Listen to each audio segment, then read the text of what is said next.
just build one wall that sections it off, kind of. Like, so that way if somebody stumbles down, oh, I'm going to go downstairs. Bum, bum, bum, bum. Oh, hey, Dad. Rah! Like, you're going to accidentally walk in on Dad or somebody taking a dookie. Welcome back to Privy. Privy is a podcast about bathrooms, recorded from my home bathroom. I'm your host, Hunter Hoover, and I love bathrooms. And boy, I'll tell you what, I had a tray. It's been a couple weeks since this incident, but I wanted to share it because, you know. But sometimes you get a little overzealous. You order yourself a tray of nachos, and you look at the tray and you go, yeah, I probably shouldn't eat that whole thing. But then you're also out and about with the college group, and you're like, but like if I don't eat the whole thing, they're just gonna have to go in the trash because it's too hot to sit in the car, and it's too delicious to throw away. So you do eat what is essentially like probably a pound to a pound and 3/4 of a pound of nachos. And you know, everybody in the vicinity is like, hey man, that's not going to be good later on. And you even receive text the next day saying like, hey, how you doing? How are you doing? And the answer is good now, bad in the middle of the night. Also, my buddy, he posited this. It could be an invention, who knows? But it's much like the idea. It's kind of like if you've seen the movie Up, Pixar's Up, which, man, when I was in middle school, when that movie, or high school, I was somewhere in that area of life when that movie came out, and I had seen the movie in theaters, but my buddy hadn't. And so one night for youth group, we had a movie night and we watched Up. And we're all sitting there and, you know, jovially just like making a mess with the popcorn because we're teenagers and we ain't got a clue that when we miss our mouth with the popcorn, it goes all over the floor. There's a responsible adult who is either going to have us clean it up or clean it up themselves. You know, carefree, couldn't care less. The only important thing in our lives is like eating the popcorn. We could care less if it's on the floor. But I remember distinctly watching this movie, and my buddy, as it's showing the montage of Carl and his wife, you know, growing up together and aging together, and my buddy leans over to a couple of us and he goes, "Man, it'd be wild if she just died." And I stare at my friend. I was like, "Well, you're getting ready to feel real awkward about your situation." But yeah, so imagine if you would, you know, Pixar's Up, they up a house with balloons, classic helium blunder. But his posit was when your dog skeets their doggy poop onto a person's yard, to have a little like, you know, and you got the little like walking mom dog poop bag dispenser clip, but he's positing that attached to that, much like a bike pump, you know, you fist into the bag, fist the dog poop, reverse bag, and you tie it off, but you leave an air pocket. And with the little air bike pump, it's actually a helium pump, and you helium pump into the doggy poop bag and then float it off into space to go chill with Jeffrey Bezos and his big blue rocket. And it's, you know, I think it's one of those boy in the bubble, like perfect world ideas, but it would be kind of interesting to be able to just float my, yeah. Also, I want to share my wife, a few weeks to a month back now on the Privy Instagram. She sent me an image. She knows me so well to the point where she's like, oh, okay. Like, one of the ways that I can just keep this dude, like, focused on the goal here is just send him a picture of something weird bathroom related every now and then. Like, that'll seem to do the trick. But she sent me a picture because we're repainting our front room that's a totally different story. We went from, I will shop for paint to a full repainting of the front room and kitchen in a couple days. But she sent me this picture of some bathrooms, 2 different toilets for sale at Home Depot. And these both make some pretty impressive and, in my opinion, pretty astronomical claims about their ability. One claims to be able to flush like 7 to 9 billiard balls. And I think I've talked about like, why? Because I've interacted with turds that shape and size, but like, a billiard ball is hard. It's not going to give and have any wiggle room in the S-bend, you know?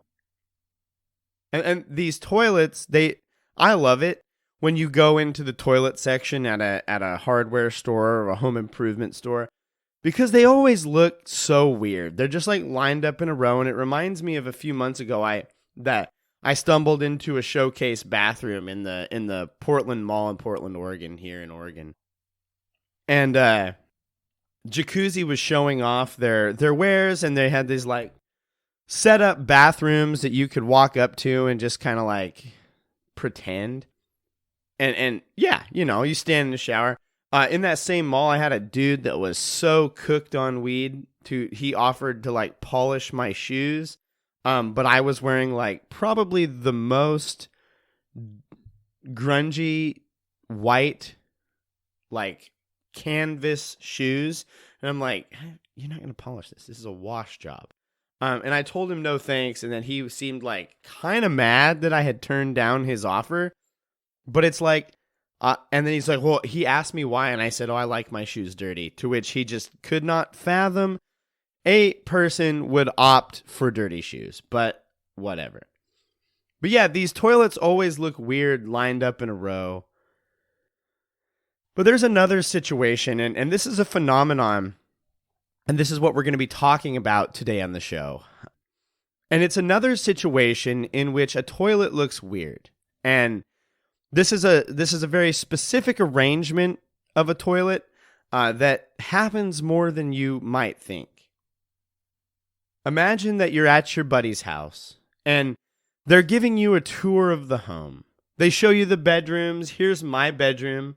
Here's my PlayStation 2. Shout out.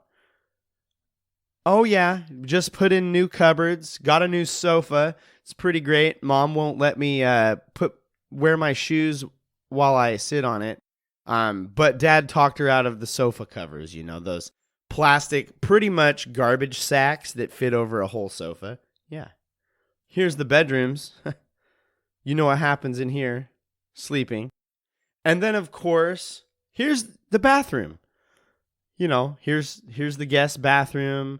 And if you need anything, let us know. Oh, I got to show you. I got an air hockey table in the basement. Thump, thump, thump. You go down in the basement. And down there, just sitting all on its lonesome, seemingly in a corner surrounded by a field of cement, is a lone privy. And you're left to wonder, why does your homie Deegan's parents were millennials who had to give their kid a weird name, but why does this dude got just a rando toilet chilling in the middle of his basement? No walls surrounding it, no door, just a loose toilet. Well, wonder no further, because today we're talking about this weird toilet phenomenon called Pittsburg Potties. Now, lest we assume that a Pittsburg potty is any toilet in the Pittsburgh, Pennsylvania area, they are that, but they're also a specific type of toilet. As noted, if you entered the basement of a Pennsylvania home in the years surrounding and following World War II, that is, houses built in the 40s, 50s, 60s, and even sometimes up into the 70s and 80s, depending on where you live, there's a good chance that you have a lone standing toilet in the basement with no walls built around it. Now, it's a weird thing to see a toilet with like loose leaf with no walls, because traditionally in our lives up to that point, we have mostly just interacted with toilets that are not loose leaf and are surrounded by walls which provide privacy while we do privacy things. And first, middle of the show, I want to say, if you have a Pittsburg potty in your home or have seen one or have access to one, take a picture, send that in. We want to see these. Send us proof of these. Send those in. But these toilets are in these homes of this specific time period, and they have been kind of like shrouded in mystery. They're weird. And it's assumed that for a long time, these toilets were placed this way in the specific part of the world during this period due to specific workers that existed. The Pittsburgh area was home to an astronomical amount of steel production in the 1940s. It is estimated that the state of Pennsylvania produced more steel products in leading up to 1945 than all of the Axis powers of World War II. Almost 100 million tons of steel products. The region is so well known for its steel production that, correct me if I'm wrong, or don't if you don't care, but the Pittsburgh Steelers are named for this region's production of choice. And so it is assumed, with all these high-intensity labor jobs in the area, home builders began to put in plumbing in a separate toilet in the basement with easy access for the outsiders and workers to come into the home, do their duties while they're still dirty, and tidy up before joining the rest of the modern family upstairs. Now, this makes sense on paper and maybe at first in your ear holes, but just a second, because I want to note these toilets in the basement, these Pennsylvania potties, Pittsburgh potties, while this makes sense at first, it should be noted, there's not a shower or sink that goes along with these toilets. Like, they are really just loose leaf toilets sitting in a basement by themselves. No shower, no place to wash your hands. And so, like, if these toilets were put in the middle of the home's basement to give these industry and labor workers a place to tidy up and freshen up before they join the rest of the family, wouldn't there be like a shower and a place to wash your hands? Do you know what I'm saying? Like, that would be there too. And so it seems like they could have just put just put a privacy wall up. Like, just build one wall that sections it off, kind of. Like, so that way if somebody stumbles down, oh, I'm going to go downstairs. Bum, bum, bum, bum. Oh, hey, Dad. Like, you're going to accidentally walk in on Dad or somebody taking a dookie first class on this toilet. And so, like, you're literally begging for someone to walk in and you pinch in a loaf. So what's the deal? Is there more to the Pittsburgh potty than just an easy spot for laborers to flirt their Play-Doh? Well, it turns out there might have been much less going on with these toilets. Now, you might hear that and go, my God, there hasn't been much going on so far in this episode. Like, you've told me about a freestanding toilet. Well, it would turn out that in this case, less is more, because there's something interesting going on. So I want to take you back to the 1940s, 50s, 60s, and 70s. You know, we're fresh off a World War or two, and you know, with the threat of nuclear disaster on everyone's minds, people are viewing the world a little differently. Also, the advent of home television, TV, and the rise in movies and media has you know, it's caused a change and a shift in things.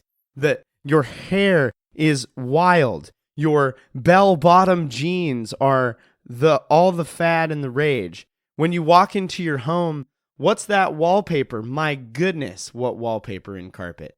The sofas are all patterned, floral usually, and often containing bright colors.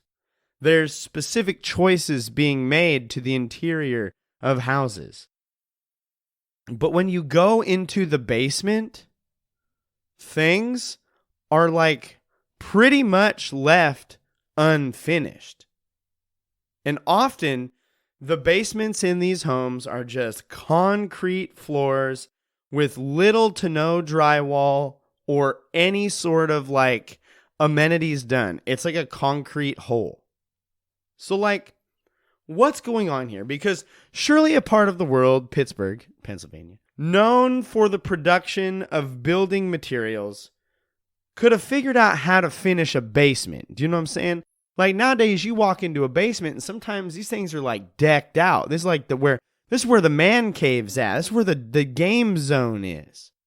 But back then it was a concrete just slab with little to no walls. Or if there was a supporting wall, it had a little to no finish on it. Well, this was normal for a lot of parts of the world back then. And not just Pittsburgh. This is all over. And the reason is this. Sewage systems are not what they are today. They were not what they are today. Because while we can still have problems today, and I want to say real quick, I'm after the release of this episode, I'm going to be posting some pictures from my former employer's bathroom. Now, I told this story on the show at one point where the septic system went reverso, but now I'm going to be sharing the photos of what I walked into. And so stay tuned for that. But sometimes we can still have problems today, but generally, and one goal of Privy is to help you have a sense of thankfulness and counting your blessing when it comes to the area of what you have with bathrooms. Because we have relatively few backups. But back in the day, sewer lines would be known not just to back up, but back up from the city line. So we talked in one of the last episodes about how, like, with the Great Stink, you know, you would dump your refuse into the river and it will wash down river into somebody else's water. This would be like that, but you're doing what you're supposed to. You're flushing the little guys, and they're going reverso into somebody else's toilet in their home. Now, when the backup would occur, it would occur and back up into the lowest line in the home. And when you have spent so much time getting your wallpaper and your sweet carpet and your weird colored sofa just right in the upstairs part of your house, you don't want your sewer line going reverso into that area. It's going to ruin the vibe. How are we going to be shagadelic if I've got hoopy doopies all over my shagadelic rugs? That's not radical, dude. And so they would install a sewer line into a basement. But what they found is you can't just have an open freestanding sewer line because, like, then you have stink. So they would sometimes cap this line, but then you don't want to cap it because if it does decide to go reverso, if it has a cap on it and it can't push the cap off, then we're right back where we were. You got poo all over your duck printed wallpaper. So they would often install a toilet equipped with the S bend curve in the basement on top of this freestanding sewer line. They slap a household toilet on this pipe wherever it sat in the basement and call it a day, praying that one day when the sewage backs up into the home, it would back up into that poor toilet, the Pittsburg Potty. They also put a toilet instead of a drain because a toilet and a sewer line is one of the biggest connections to the sewer in the home. Makes sense. It's taking care of some of the biggest friggin' poo balls. Apparently, some of them the size of a billiard ball. The Pittsburg Potty. These have been found all over, not just in Pittsburgh, which is the reason this is more than an answer to dirty working men coming home with their grubbies still on. But it's a phenomenon, and it's a weird one. And I distinctly remember growing up, and I've verified this with my own parents, that we had a Pittsburg Potty in our basement, but it was just the open sewer line, because when the house was built, they were going to use the basement for dogs, never put the toilet in. And later my dad installed a toilet, and actually I believe he installed there was a sink and a shower and stuff in there too. But my basement growing up had a Pittsburg Potty in Montana. I've talked to other people who were like, yeah, I had this weird toilet in my basement. And it's like, yeah, it's called a Pittsburg Potty, and they you could use it. Like, I can't stress that enough. You could use this toilet, but that was not its main purpose. So if you come across a Pittsburg Potty, let us know. We want to see it. I'm pretty sure, like I said, that these are more widespread. And often if you go into an unfinished basement in a house built between the 40s and the 80s, this is probably what's going on. It's unfinished because concrete is easier to get poop off of than carpet and drywall. A lesson my former employer definitely figured out. In fact, though I don't think it was a Pittsburg Potty, my public high school in Montana had a freestanding toilet in the boys' locker room bathroom, which lent to one of the best moments in high school forever in my brain. It is seared into my brain so specifically. On this segment of Hunter's Anecdotes to keep you afloat. This Hunter's Anecdotes is called Cupcake on the Toilet. Imagine this. The bell rings, you're a freshman in high school. The world is your oyster, or it's the place where you're going to get harassed a little bit. You are kind of nervous, but also excited because you have freshman PE. And I got a note. I went to a small high school. My graduating class had 20 people. So this isn't the I'm going to get lost in the sea of people high school that we see today. This is not that. But you have freshman PE, and you're like, oh man, and the bell rings, and it's like, oh, that kind of weird moment that some people like, and some people are like, oh, I just want to get it over. Where you go down in the locker room to dress out. And we all go down in there, and waiting for us in the locker room is a person who has been introduced to us as our PE aide. Now, the PE aide is usually an upperclassman who has shown themselves to be responsible enough to help aid the teacher. So often this is a really, really rad and upstanding student who is got it going on. They're super mature, and they're just, they're there to help you. And so we go down in the locker room, we start changing, and we hear a shout from the back, hey, everybody hurry up, change out, and get back out there so we can start stretches. And so we're changing out. And I go into the back section of the locker room to do a number 1 P before I go out to do PE. And when I walk in, there is my PE aide, one of my classmates' older brother, sitting sprawled goat to the sky on the toilet, dropping a shaz, and just eating a pink sprinkled cupcake. No door, no clothes on, just naked, sitting there eating a cupcake. That cupcake had more clothes on than he did with that paper wrapper, if you know what I'm saying. And I'm just like, what in the heck? Welcome to high school, kids.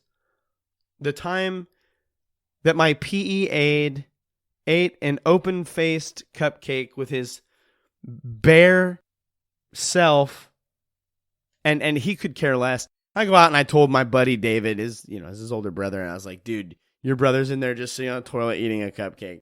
And they had a fun back and forth, but it was just this shocking combination of open-faced toilet meets somebody eating on the toilet meets weird first experiences in high school. And that's a brief Hunter's anecdote to keep you afloat.